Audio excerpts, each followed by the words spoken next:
Assalamualaikum warahmatullahi wabarakatuh. Pada video kali ini, kami akan membahas tentang membangun hubungan konsumen.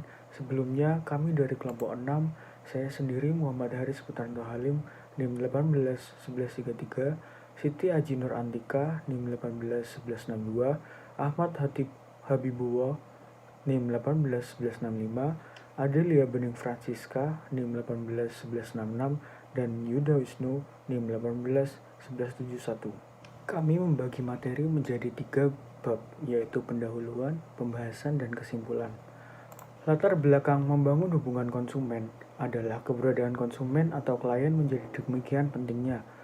Bagi setiap bisnis, hendaknya selalu melakukan hubungan baik dengan membangun komunikasi yang baik, guna mengikat konsumen agar dapat melakukan pembelian berulang.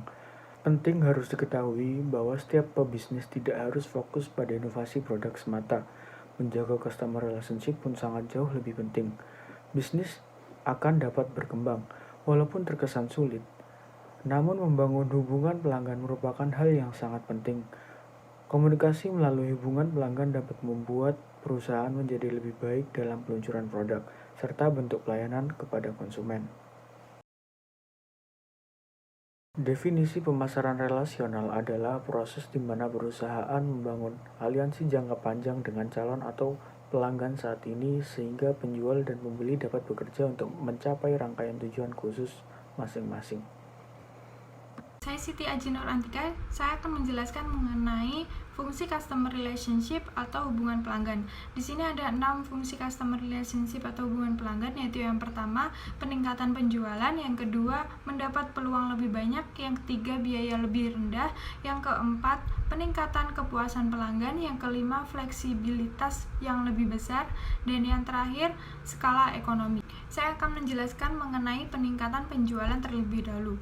Nah, sebagai pelaku bisnis atau sebagai pelaku usaha, kita diharuskan untuk mengetahui keinginan atau kebutuhan pelanggan pada saat ini. Menggunakan Customer Relationship Management atau CRM ini, kita dapat mengetahui data-data dari konsumen yang kita peroleh dari penjualan online atau penjualan konvensional, dan dari situlah kita dapat mengetahui keinginan atau kebutuhan dari konsumen. Kedua, mendapatkan peluang lebih banyak. Seperti yang sudah kita ketahui, di era serba internet pada saat ini, metode penjualan banyak dilakukan secara online, karena metode tersebut dapat mempermudah pelaku usaha atau para penjual.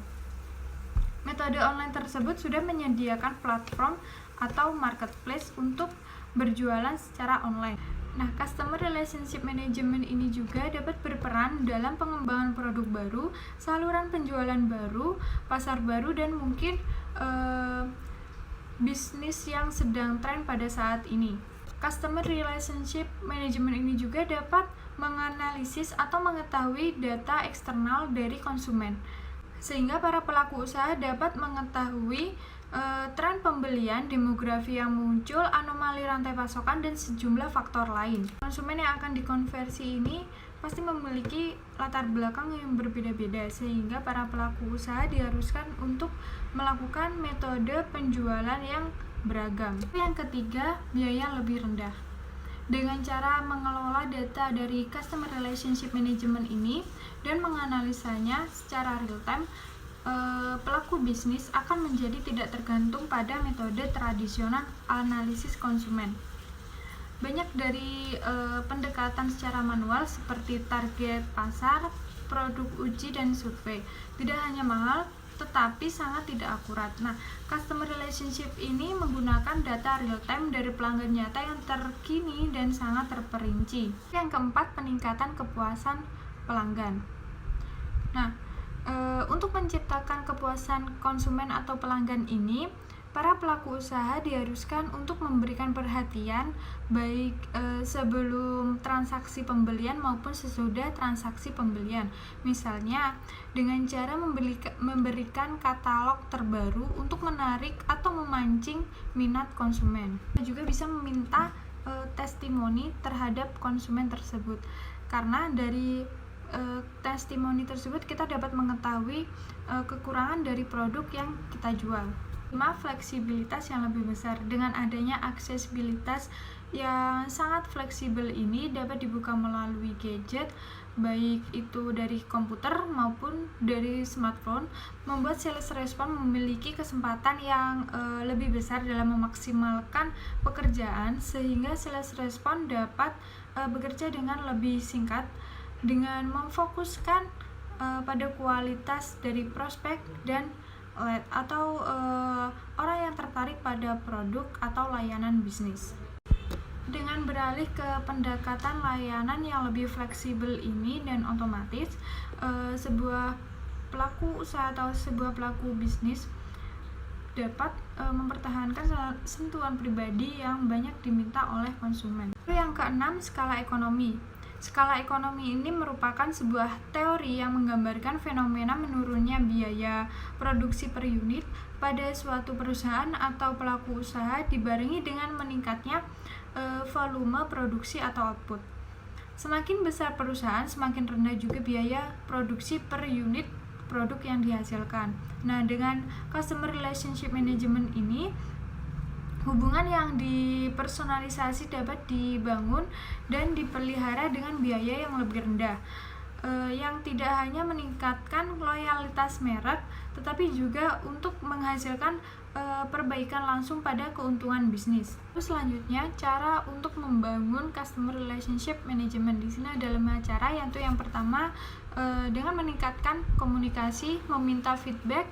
Yang ketiga, mengatasi keluhan dan umpan balik negatif. Yang keempat, hadiah untuk pelanggan setia. Yang kelima, tetap menjalin komunikasi dengan pelanggan. Menurut penelitian tahun 2020, pengalaman pelanggan akan menjadi hal utama yang membedakan merek sebuah bisnis, bukan pada poin harga atau goodwill dalam keputusan pembelian suatu merek. Saat berkomunikasi dengan pelanggan, sangat penting untuk menjangkau mereka melalui saluran yang telah mereka ikuti atau berlangganan ke layanan sebuah bisnis atau usaha. Misalnya, jika para konsumen atau para pelanggan menemukan sebuah produk di media sosial, mereka akan merespon lebih baik jika para pelaku usaha menghubungi mereka melalui Facebook, Twitter, atau Instagram daripada mengirimi teks ataupun menelpon secara pribadi. Yang kedua, meminta feedback secara teratur. Pelanggan lebih suka melakukan pembelian dengan merek dan bisnis yang meluangkan waktu untuk memperhatikan kritik dan merespon umpan balik dari pelanggan. Cara yang lebih baik untuk mengembangkan hubungan antara pelanggan dengan si pelaku usaha adalah dengan meminta umpan balik atau feedback pelanggan secara terus-menerus. Seperti yang sudah saya sebutkan tadi, para pelaku usaha dapat meminta testimoni untuk mengetahui atau meningkatkan produk atau layanan yang sudah ada, dan pada akhirnya akan menghasilkan produk yang lebih baik lagi. Lalu yang ketiga, selalu mengatasi keluhan dan umpan balik negatif. Dengan cara mengatasi keluhan tersebut, kita dapat mengubah pengalaman negatif pelanggan menjadi pengalaman yang positif dengan cara memperbarui atau memperbaiki produk tersebut. Lalu yang keempat, memberikan hadiah kepada pelanggan setia. Misalnya, dapat memberikan pelanggan tawaran terbatas, kupon, ataupun diskon. Karena hal tersebut tidak hanya mendorong mereka untuk melakukan pembelian tambahan, tetapi juga akan membuat mereka merasa lebih dihargai sebagai pelanggan. Lalu yang kelima, tetap terhubung dengan pelanggan. Hal tersebut dapat dilakukan dengan cara memberikan informasi mengenai produk terbaru yang sedang dikeluarkan. Hal tersebut juga dapat dilakukan via Instagram, karena di Instagram juga terdapat fitur seperti quiz atau question, sehingga dengan cara tersebut kita dapat selalu terhubung dan selalu mengetahui apa sih yang sedang diinginkan oleh si konsumen tersebut. Baik, di sini saya akan menyampaikan tentang pentingnya membangun hubungan dengan pelanggan. Walaupun bisnis telah memiliki target audiens yang jelas, mereka tidak akan bertransaksi dengan perusahaan yang mengabaikan kebutuhan dan keinginan mereka. Keputusan pelanggan dalam membeli seringkali dipengaruhi oleh ikatan emosional. Oleh sebab itu, menjalin hubungan emosional yang baik dengan mereka dan memberikan pengalaman terbaik akan membawa banyak keuntungan bagi bisnis. Selain itu, membangun customer relationship juga penting. Yang pertama, karena dapat menciptakan nilai dan kepuasan pelanggan. Kunci untuk membangun hubungan jangka panjang adalah penciptaan nilai dan kepuasan pelanggan yang setia. Dan pelanggan yang setia lebih cenderung akan memberi perusahaan pangsa yang lebih besar dari bisnis mereka. Nilai pelanggan atau customer value, bahwa pelanggan membeli dari suatu perusahaan yang mereka percayai memberikan kepada mereka nilai customer delivered value yang paling tinggi. Yang kedua, membangun kesetiaan pelanggan dan upaya mempertahankan pelanggan. Para pelanggan yang sangat puas akan kurang sensitif terhadap harga berbicara pada orang lain tentang kebaikan perusahaan dan produk-produknya, dan tetap setia untuk periode yang lebih lama. Oleh sebab itu, sangatlah penting untuk membangun kesetiaan pelanggan dengan menciptakan kepuasan pelanggan. Sebab kepuasan pelanggan tetap menjadi komponen kesetiaan pelanggan yang sangat penting. Yang ketiga, meningkatkan pangsa pasar. Selain dari sekedar menarik dan mempertahankan para pelanggan yang baik, para pemasar ingin senantiasa meningkatkan pangsa pasar atau yang biasa disebut dengan share of customer mereka. Mereka ingin menangkap pangsa pasar yang lebih besar dari pembelian pelanggan terhadap berbagai kategori produk mereka, baik dengan menjadi pemasok tunggal bagi produk-produk yang saat ini dibeli oleh pelanggan atau dengan bujuk pelanggan supaya membeli produk perusahaan yang lain. Dengan meningkatkan pangsa pasar, maka diharapkan dapat meningkatkan pelanggan. Salah satu cara terbaik yang dapat meningkatkan pangsa pelanggan adalah dengan melalui penjualan silang.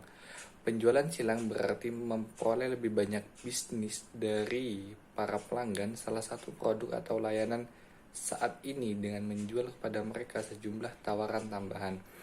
Untuk bisa mencapai sasaran yang diharapkan tersebut diperlukan strategi untuk memenangkan persaingan. Oke, selanjutnya yaitu software untuk mengelola customer relationship. Bisnis dapat menggunakan customer relationship management software atau software CRM untuk memberikan gambaran utuh pelanggan, melacak dan menganalisis interaksi dengan pelanggan, serta mengelola sales dan customer service. Penggunaan software CRM dapat meningkatkan customer retention, salah satunya dengan memusatkan seluruh data pelanggan ke dalam satu platform. Terdapat beberapa rekomendasi software CRM. Salah satu software CRM Indonesia terbaik untuk meningkatkan loyalitas pelanggan adalah Kontak menggunakan KONTAK. Kontak memiliki berbagai fitur yang dapat mendukung bisnis untuk membangun hubungan yang lebih baik dengan customer, di antaranya 1. Merekam percakapan agen customer service dengan customer. 2. Memberikan perspektif 360 derajat terhadap customer. Dan yang ketiga, integrasi dengan media sosial dan aplikasi pesan seperti Line, Facebook, Telegram, dan WhatsApp. Nah, saya akan menjelaskan tentang menjaga hubungan dengan pelanggan. Jadi, memahami pelanggan sangat penting dalam mengetahui bagaimana dan mengapa mereka membeli atau menggunakan jasa yang dihasilkan oleh perusahaan. Profil pelanggan dan riset pasar dapat membantu perusahaan dalam memahami pelanggan dengan lebih baik. Jadi, ada beberapa cara untuk memahami pelanggan agar hubungan dengan pelanggan menjadi meningkat jauh lebih baik daripada yang perusahaan inginkan dan pelanggan itu sendiri butuhkan. Yang pertama adalah menarik pelanggan. Saat memulai sebuah bisnis, mencari pelanggan bisa seperti tugas yang besar. Menarik pelanggan yang tepat dan menciptakan pengalaman pelanggan yang positif dengan bisnis yang bisa membantu perusahaan menjadi lebih sukses dan menghasilkan penjualan yang berulang. Mengelola pelanggan setelah memiliki pelanggan bisa dilakukan dengan cara berikut. Yang pertama adalah menyisihkan waktu dan upaya dalam mengelola hubungan dengan pelanggan itu sendiri. Yang kedua, mengukur tingkat layanan pelanggan dan menangani keluhan pelanggan-pelanggan. Menjaga dan berkomunikasi dengan pelanggan, sehingga dengan hal ini akan terjalin hubungan yang baik dengan pelanggan. Yang kedua adalah komunikasi dengan pelanggan. Jadi, membangun hubungan dengan pelanggan melibatkan kepercayaan dengan para pelanggan agar mereka lebih menggunakan produk dari produk ataupun jasa yang kita hasilkan daripada pesaing, harus berkomunikasi dengan para pelanggan. Hal ini merupakan salah satu cara yang baik untuk membangun kepercayaan dan meningkatkan kepuasan pelanggan. Komunikasi secara interaktif dengan pelanggan melalui seluruh media adalah hal yang wajib untuk menjaga mereka tetap mendapatkan informasi terbaru dari bisnis dan membantu menjaga hubungan antara perusahaan dan pelanggan. Dalam hal ini juga kita harus mempertimbangkan media yang sering mereka gunakan. Jadi, untuk apa? Agar informasi yang diberikan oleh perusahaan dapat diterima dengan baik oleh pelanggan itu sendiri. Yang ketiga adalah fokus pada pelayanan. Jadi, memberikan pelayanan kepada pelanggan dengan sebaik-baiknya merupakan hal yang penting dalam membangun hubungan dengan pelanggan dan menjaga mereka agar tetap berlangganan dengan perusahaan kita atau loyal dengan perusahaan kita. Sebagai bagian dari penerapan praktik pelayanan kepada pelanggan yang baik dalam perusahaan, kita harus dapat memutuskan dalam mengembangkan kebijakan dan prosedur untuk mendorong budaya yang berfokus pada pelayanan kepada anggota karyawan bisnis, seperti misalnya prosedur untuk menyapa pelanggan, menjawab telepon pelanggan dengan segera, menyelesaikan keluhan pelanggan dengan cepat, dan lain sebagainya. Yang terakhir adalah gali tanggapan pelanggan. Jadi, mencari tanggapan pelanggan secara teratur dapat membantu untuk meningkatkan pelayanan agar mencapai kepuasan pelanggan. Karena hal inilah mengarah kepada perilaku pembelian berulang dan peningkatan penjualan. Adapun beberapa cara untuk mendapatkan umpan balik dan tanggapan yang penting agar mudah diingat bahwa keluhan pelanggan dapat memberikan wawasan yang berharga untuk membantu meningkatkan bisnis. Jadi, dalam hal ini kita bisa mendapatkan umpan balik ataupun tanggapan melalui banyak cara, seperti misalnya kuis di media sosial, kuesioner, wawancara langsung, dan lain sebagainya. Jadi, sebagai bagian dari layanan pelanggan yang baik, kita harus ingat untuk berterima kasih kepada pelanggan karena telah meluangkan waktu untuk memberikan umpan balik dan tanggapan kepada kita.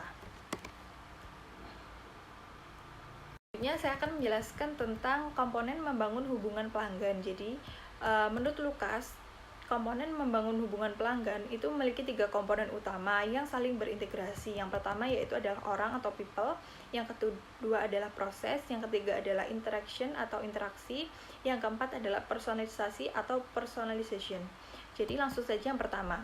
Jadi, peran yang sangat penting dalam hubungan manajemen pelanggan adalah orang atau manusia, karena di sini orang atau manusia itu bertindak sebagai pelaksana.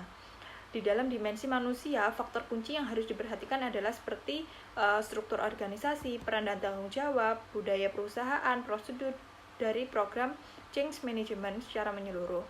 Perusahaan tidak boleh sama sekali meremehkan pentingnya keterlibatan staf garis depan dalam membangun dan menjalankan program hubungan manajemen pelanggan. Jadi, orang di sini adalah menjadi faktor yang paling utama dalam komponen membangun hubungan pelanggan. Yang kedua adalah proses. Proses manajemen hubungan pelanggan menurut Lukas adalah sebagai berikut. Yang pertama adalah identifikasi.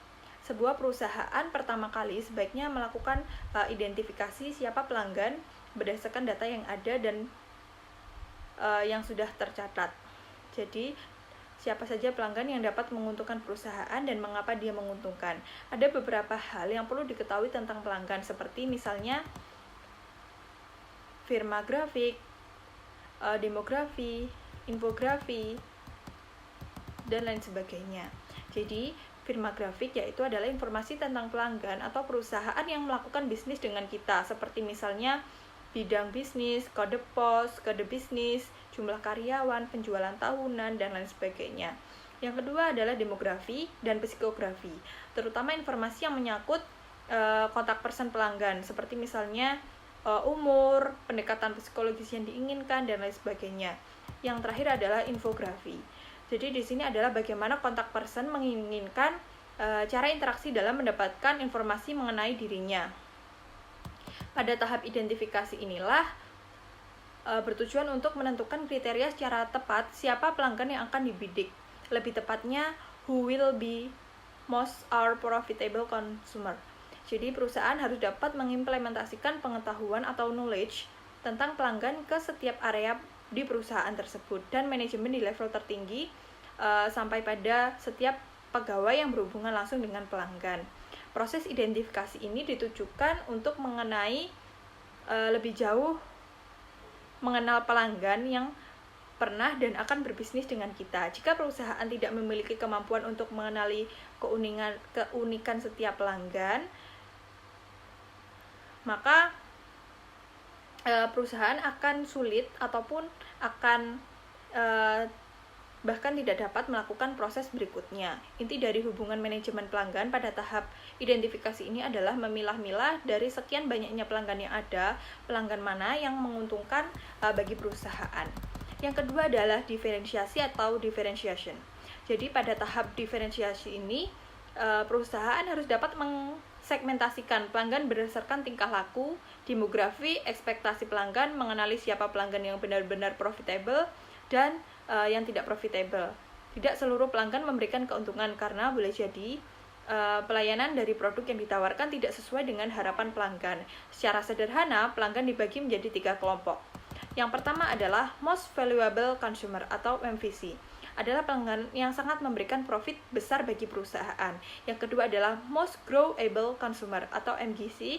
Adalah pelanggan yang akan menjadi sangat berharga bila kita mampu menjalin lebih baik lagi hubungan dengan mereka, meski pada saat ini belum terlalu berharga. Yang kedua adalah Below Zero Consumer atau BCZ. Adalah pelanggan yang membuat rugi karena biaya untuk melayani mereka lebih besar dari pendapatan yang akan diterima oleh perusahaan. Pengelompokan pelanggan menjadi berbagai kelompok ditujukan agar perusahaan dapat membuat strategi layanan dan memfokuskan energinya pada kelompok yang tepat, yang lebih menguntungkan perusahaan. Yang selanjutnya adalah interaksi atau interaction. Perusahaan harus dapat membuat rencana terbaik untuk berinteraksi dengan pelanggan.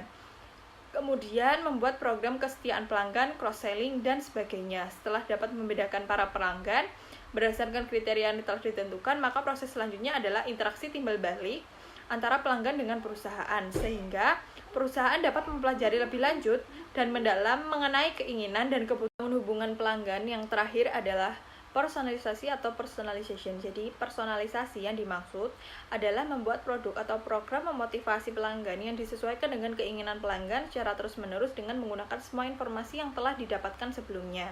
Jadi konsep untuk membangun hubungan dengan pelanggan ini adalah CRM atau Customer Relationship Management. Secara sederhananya adalah memperlakukan pelanggan yang berbeda dengan cara yang berbeda juga. Karena pada dasarnya kebutuhan pelanggan dan keinginan pelanggan itu juga berbeda-beda. Filosofi yang tepat dalam hal ini adalah memperlakukan pelanggan dengan cara seperti apa yang ia inginkan. Jadi hubungan manajemen pelanggan menyadari bahwa motivasi pelanggan itu berbeda-beda, mewakili nilai perusahaan juga yang berbeda-beda juga. Oleh karena itu, pelanggan tidak boleh diperlakukan secara sama. Tujuan dari Customer Relationship Management itu sendiri adalah mengenai pelanggan terbaik dan mempercayainya untuk meningkatkan pemahaman perusahaan akan kebutuhan mereka secara individu. Mereka memenuhi harapan mereka terhadap perusahaan dan juga membuat hidup mereka berubah menjadi lebih mudah karena adanya hubungan yang baik antara mereka dengan perusahaan.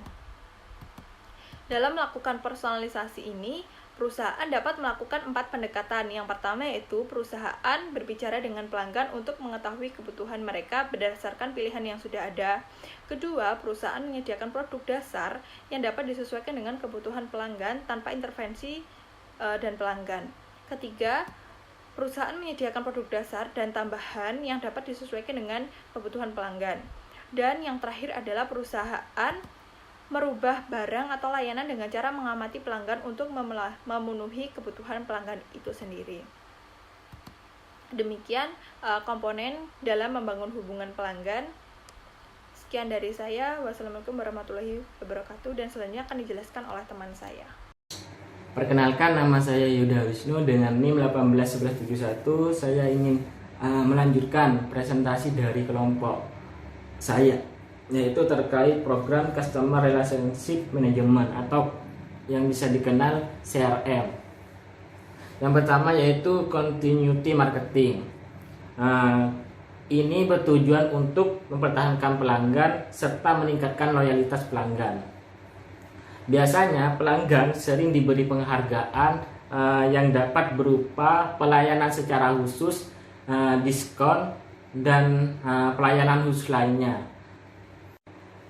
Yang kedua yaitu one-to-one marketing, yaitu suatu program yang ditunjukkan pada pemenuhan pemuasan kebutuhan yang dimiliki oleh pelanggan yang unik secara individual. Biasanya ini memanfaatkan data, yaitu dengan cara mencari informasi dengan teknologi informasi sendiri dan ketersediaan data. Informasi pada pelanggan itu digunakan untuk membangun pemasaran interaktif dan proses pasca pemasaran dalam mengembangkan pelanggan itu sendiri. Yang terakhir yaitu partnering program. Di sini partnering program ada dua tipe. Yang pertama SEO branding dan affinity partnering. SEO branding itu sendiri dua pemasaran, menggabungkan sumber daya dan keahlian merek untuk mengalokasikan produk dan jasa lanjutan untuk pelanggan pasar massal. Sedangkan affinity partnering sama seperti halnya SEO branding, hanya saja pemasaran tidak menciptakan merek baru tetapi menggunakan strategi endorsement. Biasanya program ini mencoba untuk mengambil keuntungan dan keanggotaan pelanggan dalam suatu kelompok untuk melakukan pembelian silang terhadap produk atau jasa lainnya.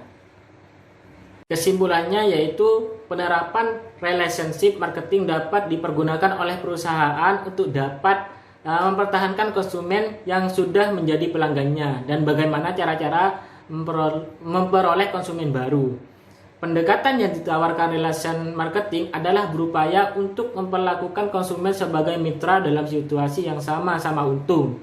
Dalam situasi persaingan yang semakin ketat seperti sekarang ini dan dihadapkan juga pada situasi ekonomi yang serba sulit. Upaya yang harus dilakukan oleh perusahaan adalah bagaimana memenangkan setiap persaingan secara wajar dan dapat persaingan tersebut didukung konsumen merupakan suatu yang tidak bisa diremehkan begitu saja. Oleh sebab itu sangatlah penting untuk membangun, mempertahankan, dan menciptakan hubungan yang baik dengan pelanggan agar kelangsungan hidup perusahaan dapat terjamin. Dengan terjaminnya kelangsungan hidup suatu perusahaan, maka secara langsung maupun tidak langsung akan ikut memberikan andil terhadap kondisi ekonomi suatu negara itu sendiri. Terima kasih, sekian dari kelompok kami. Kurang lebihnya mohon maaf.